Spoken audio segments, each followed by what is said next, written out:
korrupsion. Megjithatë duhet thënë që dhe detyra në fakt e qeverisë. Megjithatë duhet thënë që kryesore e qeverisë është të ngushtoj hapësira.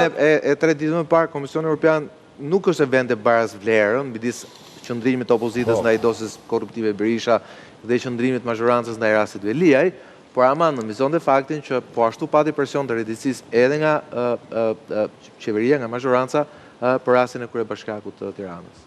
Po, nuk diskutohet, detyra e qeverisë tash nuk është të bëj politik me gjyqësorën. Detyra e qeverisë dhe qeveria e Edi Ramës po e bën më së miri, është të ngushtoj të gjitha hapësirat që krijojnë korrupsion administrat. Këtu hym, për shembull, të gjërat e thjeshta që nga shërbimet online, te reduktimi i mundësisë që kanë të gjithë administratorët për të bërë tendera tani, tenderat bëhen nga një agjenci e centralizuar.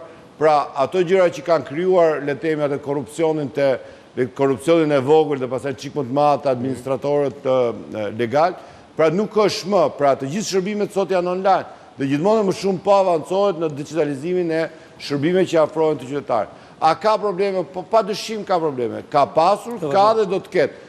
Po ndërkohë që lufta ka qenë e vogël, po bëhet e madhe, do të jetë edhe shumë e madhe kundra këtyre fenomeneve. Unë mendoj që fjalët janë bukura, po veprat janë të tilla. Unë mendoj që Partia Socialiste, sidomos mazhoranca në pushtet, duke e shkputur nga pjesa politike, po flas për anën ekzekutive, do jo për zotin Klosi, por edhe për zotin Klosi kam një vërejtje të drejtë për drejtë, ka një tolerancë të frikshme ndaj korrupsionit. Mua gjithmonë më është e dukur e çuditshme që zoti Rama ngre Ministri Antikorrupsion, kemi ministre antikorrupsion, bën gjëja patjetër që janë shumë të mira dhe progresiste këto shërbimet online, por asnjëherë nuk kam parë një ligjërim tamam moral kundër korrupsionit. Nuk ka frym antikorrupsion. Përkundrazi, zgjidhen njerëzit të korruptuar në stafe të afërta pranë kryeministrit dhe në momentin dhe dihet që kanë atë lloj backgroundi dhe në momentin që po flas për rastet që kanë ndodhur dhe tani kanë probleme me drejtsinë.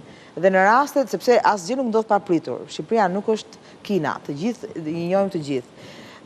Unë e rithem që zoti Rama ka jo vetëm probleme me korrupsionin si qeverisje, por edhe arrogancë të korrupsion dhe personazhet që mbartin këtë korrupsion vjen përpara drejtësisë ose përpara përgjegjësisë, edhe në rast se nuk shkojnë brapa hekurave. Është disa herë që zoti Rama bën kashillok përpara shqiptarëve, dhe këtë se them për veten time po për gjithë, duke ofruar dhe kandidat për deputet personazheve që janë të hetuar në hetim nga Spaku ose janë zhbërë si figura moralisht përpara shqiptarëve. Ja do të them diçka për raportin. Jam dakord me ty në parim, po unë mendoj që skema që zgjodhi Partia Socialiste për një pjesë të kandidatëve që ishin përfolur, që janë hetim, ndonjë prej tyre dhe i pandehur, ja la gjykimit popullor dhe asnjë prej tyre nuk arriti dot të futen kuvend. Edhe kjo është realitet. Po them pjesën e dytë. Asnjë prej tyre s'u fut kuvend. Po them pjesën e dytë të filmit që Rama përpara pak ditësh ka mbyllur hetimet.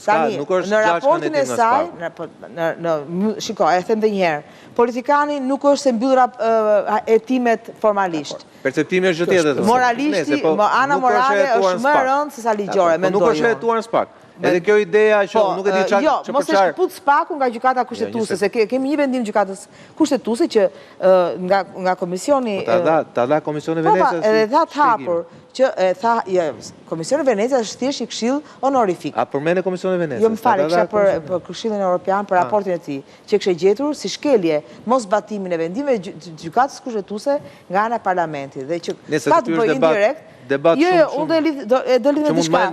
Do dashim një emision me atë. Do mbaroj. Po. Një nga vërejtjet që kishte bërë Këshilli i Evropës ishte edhe pikërisht se si gjyqtarë dhe prokuror të shkarkuar nga vettingu jepnin mësime në magjistraturë, në fakultetin e drejtësisë, don imagjino figura të zhbër moralisht, po mos i hym pjesës penale civile, japin mësim të pedagogëve. Pse e them këtë?